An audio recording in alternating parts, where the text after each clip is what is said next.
আমার মাথা খারাপ হয়ে যায়নি যে মন্তেশ্বর থেকে এসে আপনার এই ভরতপুরে আসবো।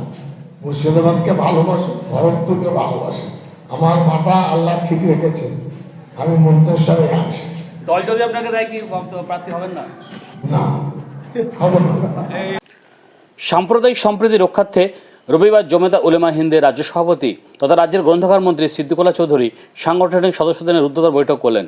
এদিন ভরতপুর এক বিডিও অফিসের কনফারেন্স রুমে তিনি ওই বৈঠক করেন। পরের দিন একটি সাংবাদিক বৈঠকও করেন। এদিন সিদ্দিকুল্লাহ প্রথমেই ভরতপুরের এক বিডিও দেশের সরকার সঙ্গে বিশেষ বিষয় নিয়ে আলোচনা করেন। পরে তিনি সাংবাদিক বৈঠকে বলেন, দেশের জনকল্যাণার্থে সার্বভৌমত্ব রক্ষার্থে সম্প্রীতির বন্ধন অটুট রাখা উচিত। এদিন সংগঠনের সদস্যদের সঙ্গে বৈঠক করে সে বার্তা পৌঁছে দিয়েছেন। সম্প্রীতির বিভেদগামী দলগুলিকে ওই কঠোর বার্তা দেন তিনি। এদিন মন্ত্রী ভরতপুরের বিধায়ক হুমায়ুন কবিরের এক প্রশ্নের উত্তরে বলেন, ওই নামটা আমি মুখে আনতে চাই না। উনি যে অভিযোগ করেছে যে চাকরি দেওয়ার ব্যাপারে, তার উত্তর আমি দেব না। যারা কাজ পেয়েছেন তারা দেবেন। মুর্শিদাবাদ জেলা বলে নয়, কাজ পেয়েছেন প্রতিবেশী জেলার বেকাররাও। তাদের কাছে গেলে প্রকৃত তথ্য পেয়ে যাবেন। আমার কোটা চাকরি নিয়ে আমি অন্য কারোর মন্তব্য শুনতে রাজি নয় বা তার কথা জবাব করতে চাই না। এরপর মন্ত্রী সাংগঠনিক সভা শেষ করে বর্ধমানের দিকে রওনা দেন। জমিয়ত উলামা হিন্দ ভারতবর্ষের ঐতিহ্যবাহী স্বাধীনতা সংগ্রামী প্রতিষ্ঠান 1919 সালে প্রতিষ্ঠিত হয়েছে। প্রায় 107-8 বছর হল। সারা ভারতবর্ষে 1,15,00,000 সদস্য, পশ্চিমবাংলায় 14 লক্ষ সদস্য, 25, 26, 27 এবং 28-এর শেষ পর্যন্ত এই সদস্য সংগ্রহের গুরুত্ব থাকবে। তারপরে নতুন সদস্য তৈরি হবে। প্রায় 650 ইউনিট।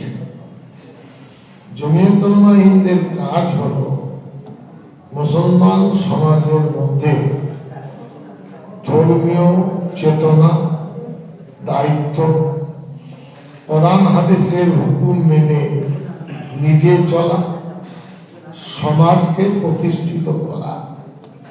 একইভাবে আমরা ভারতবর্ষের মানুষ, দেশের নিয়ম নীতির বাইরে আমরা নই। এটাও আমাদের কর্মীদেরকে আমরা বোঝাই। আজকেও সেটা আমরা ব্যক্ত করছি।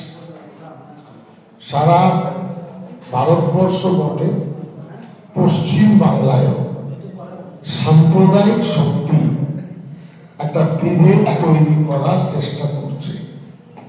আমরা ইন্টারনাল খবর নিচ্ছি যে ভরতপুর 1 এখানে কোনোভাবে সাম্প্রদায়িক শক্তিকে 1 ইঞ্চি জমি ছাড়া যাবে না। বিভেদপন্থী যদি জমি পায় তো তাতে দেশের ক্ষতি হবে, জনগণের ক্ষতি হবে, সার্বভৌমত্বের ক্ষতি হবে। এই মেসেজ আমাদের কর্মীদেরকে আমরা দিলাম। এখানে আরেকটি বিষয়, যেখানে সংখ্যাগরিষ্ঠ মুসলমানদের সংখ্যা, তাদের কর্তব্য হবে যারা সংখ্যালঘু অমুসলিম ভাইরা আছেন তাদের নিরাপত্তা, তাদের সাথে ভালো আদান প্রদান প্রয়োজন। আর যে ক্ষেত্রে সংখ্যাগুরু হিসাবে অমুসলিম ভাইরা আছেন, তাদের দায়িত্ব হবে সংখ্যালঘু মুসলমানদের সাথে ভালো আদান প্রদান তৈরি করা। এটাই হলো ইন্ডিয়ান ডেমোক্রেসির থিম। আমরা জমিয়ত কর্মীদেরকে সেই সতর্ক এবং গাইডলাইনটা দিয়েছি, আজকেও দিলাম। আরেকটি বিষয়, পশ্চিম বাংলাকে কিছু মানুষ মুসলমান সমাজের পুরোধা, বড় অমর তমর বলে সমাজকে বিভ্রান্ত করছে। সেই বিভ্রান্তির হাত থেকে সমাজ যেন দূরে থাকে, কোনোভাবে সমাজের মধ্যে তার ক্ষতি তৈরি না হয়, সেই খবরটাও ভিতরে ভিতরে আমরা দিচ্ছি। গদি মিডিয়া কাকে তুলবে, কাকে নামাবে, এই পরিকল্পনাটা দিল্লিতে তৈরি হয় এবং পশ্চিম বাংলায় মিডিয়াকে সেইভাবে খাইয়ে দেয়। ভরতপুর, রেজিনগর, বেলডাঙ্গা বারবার মিডিয়ার মধ্যে আসছে। আমাদের কর্মীদের সাথে ইন্টারনাল কথা বলেছি, কেউ যেন ধৈর্যচ্যুত না হয় আর আবেগ করে এমন কোনো পদক্ষেপ গ্রহণ না করে যাতে দেশের ক্ষতি হবে, বাংলার মানুষের ক্ষতি হবে।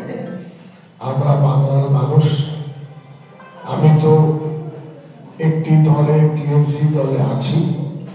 মুখ্যমন্ত্রী মমতা ব্যানার্জি আমাদের চিফ মিনিস্টার, আমি তার ক্যাবিনেট মন্ত্রী, আমারও কিছু দায়িত্ব আছে। আবেগের ভিত্তিতে এমন কোনো কাজ যেন কেউ না করে যাতে দেশত্ববোধের ক্ষতি হয়, জাতীয়ত্ববোধের ক্ষতি হয়, মেলবন্ধনের ক্ষতি হয়। আমরা ভারতবর্ষে একসাথে ছিলাম, একসাথে আছি, একসাথে থাকবো। অবশ্যই আমরা নামাজ রোজা করব, অবশ্যই হজ করব, অবশ্যই আপনার রমজানের রোজা ইনশাল্লাহ রাখবো। অন্য ভাইরা তারা তাদের কাজ করবে, পুজো পাঠ করা তাদের দায়িত্ব, সমাজ নিয়ে চলা তাদের দায়িত্ব।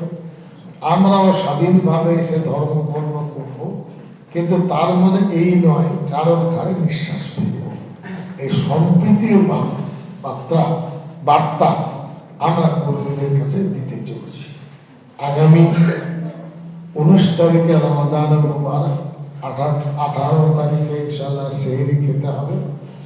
রমজান মাস ভালোভাবে কাটুক, মুবারক মাহিনা, আমরা সেটারও ব্যাপারে মুবারকবাদ দিচ্ছি।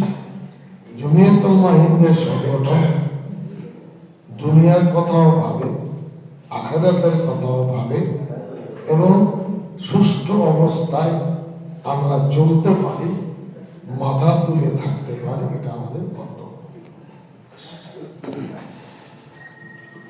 হুমায়ুন কবির যেটা অভিযোগ করছে যে আপনি নাকি মুসলিমদের তোষণ করছেন, বা আপনি বছরে 3টে করে চাকরির কোঠা পান, একটা মুসলিম বা সংখ্যালঘু সম্প্রদায়ের মধ্যে আপনি দেখাতে পারবেন না, এরকম অভিযোগ তুলেছে। আমি বলি ওর নাম নিয়ে ওর হাইপ বাড়াবো, এটা প্রথম কথা।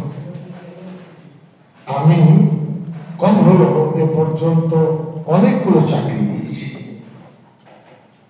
সে চাকরি মুর্শিদাবাদের মানুষ পেয়েছে, বর্ধমানের পেয়েছে, নদিয়া পেয়েছে, বীরভূম পেয়েছে, মালদা পেয়েছে, কলকাতা পেয়েছে, হুগলি পেয়েছে। উনি জিজ্ঞেস করার কে?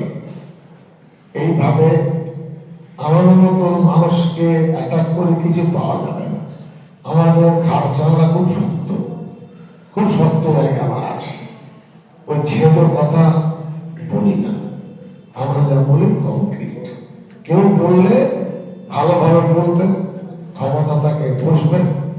এর ফর্দ তো আছে, যে দপ্তরে চাকরি হচ্ছে তারা বলবেন, আমি কেন ছোট হতে যাব? ওয়াকফ সম্পত্তি বর্তমানে বেদখল হয়ে যাচ্ছে, এই বিষয়ে আপনি কি বলবেন, কিভাবে দেখছেন এটাকে? আমি বলি, কেন্দ্র সরকার নতুন যে আইন করেছে খুব খাতারনাক আইন। ভারতের ইতিহাসে মোদী সরকার এই আইনটা তৈরি করে ওয়াকফ সম্পত্তিতে ব্যবহার এর ভিত্তিতে ওয়াকফ, এটাকে প্রথম টার্গেট করেছে। 8,000 প্রপার্টি আছে ওয়াকফে, আর 82,000 সম্পত্তি আছে, ছোট বড়।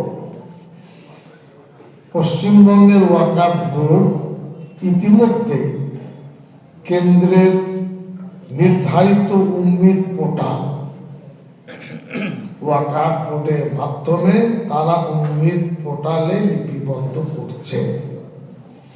আগামী জুন মাস পর্যন্ত এনরোলমেন্ট হবে। ওয়াকফ বোর্ডের মাধ্যমে কেউ এনরোলমেন্ট করতে চাইলে তারা সেটা করবে। আমরা খবর নিয়েছি, আমি দিল্লি গেছি, জমিয়তুল মুহিন চেষ্টা করছে। এটা খুব খাতারনাক আইন। তবে ভরতপুরের আজকে আমাদের কর্মী বন্ধুদের মাধ্যমে বলবো, যে সমস্ত কবরস্থান ইউজার ব্যবহার সূত্রে ওয়াকাফ, যেখানে পূর্বপুরুষরা ঘুমিয়ে আছে। একইভাবে অনেক মসজিদ, অনেক ঈদগাহ আমরা দায়িত্ব নিয়ে বলছি, কোনোভাবে এক ইঞ্চি সম্পত্তি কাউকে আমরা দেব না। পাঞ্জা কষাকষে লড়াই সেখানে হয়ে যাবে। আমি খবর নিয়েছি, মুখ্যমন্ত্রীর নলেজেও দিয়েছি। একটা গ্রামের কবরস্থান 200 বছর আগে, কে কাগজ দেবে? যারা কাগজ দেবে না তো মাটিতে ঘুমিয়ে আছে, কিন্তু পাড়ার লোক সেখানে কবর দেয়, তো কবরস্থান। ওইসব সম্পদের দখল করলে কি পরিস্থিতি দাঁড়াবে এখন আমরা বলবো না। গ্রামের মানুষ ঠিক করবেন কিভাবে লড়াই করতে হয়, বোঝা গেল? আমরা চাইবো প্রতিটা ওয়াকাফ সম্পত্তির ইউজার অবশ্যই সেটা থাকবে। খাস খতিয়ানে এনে দিল্লি সরকার বা আর কেউ এটা ভেস্ট করবে, এটা হবে না। কবরস্থান কবরস্থান, ঈদগাহ ঈদগাহ, মসজিদ মসজিদ। ভরতপুর সংখ্যালঘু এলাকা, ভরতপুর সংখ্যালঘু এলাকা, আপনি গ্রন্থকার মন্ত্রী, ভরতপুর এলাকাতে সেভাবে কোনো লাইব্রেরি দেখা যায়নি। আগামী দিনে কি পরিকল্পনা আছে? এখানে আমাদের ডিপার্টমেন্টের একটা হলো আপনার গ্রন্থাগার পরিষেবা, আর একটু দিক, অন্য দিক যেটা হলো স্কুল আমরা চালাই। এখানে আমার অফিসার বসে আছেন, সেই অফিসারের বক্তব্য 5টি লাইব্রেরি শীষ গ্রামে একটা আছে, আর এই লাইব্রেরি রেগুলার খুলে 4 থেকে 5 লাইব্রেরিয়ান, তারা একজন 2টো লাইব্রেরি দেখছেন, একজন একটা দেখছেন। বিডিও অফিসে বিডিওকে বলেছি আমাদের যারা মাস এডুকেশনের অফিসার কাজ করছেন, ডিএমই, তাদেরকে সুযোগ দেবেন এই লাইব্রেরি পরিচর্যা করতে পারে। স্যার আবার একটা প্রশ্ন, শেষ প্রশ্ন। এই গুঞ্জন শোনা যাচ্ছে আপনি নাকি বিধানসভাতে প্রার্থী হচ্ছেন, সেই জন্য নাকি আগামী যে বিধানসভা শুনেন ভালো করে। আমি বলি, আমার মাথা খারাপ হয়ে যায়নি যে মন্তেশ্বর থেকে এসে আপনার এই ভরতপুরে আসবে। মুর্শিদাবাদকে ভালোবাসে, ভরতপুরকে ভালোবাসে। আমার মাথা আল্লাহ ঠিক রেখেছেন, আমি মন্তেশ্বরে আছি। দল যদি আপনাকে দেয় কি প্রার্থী হবেন না? না, হব না।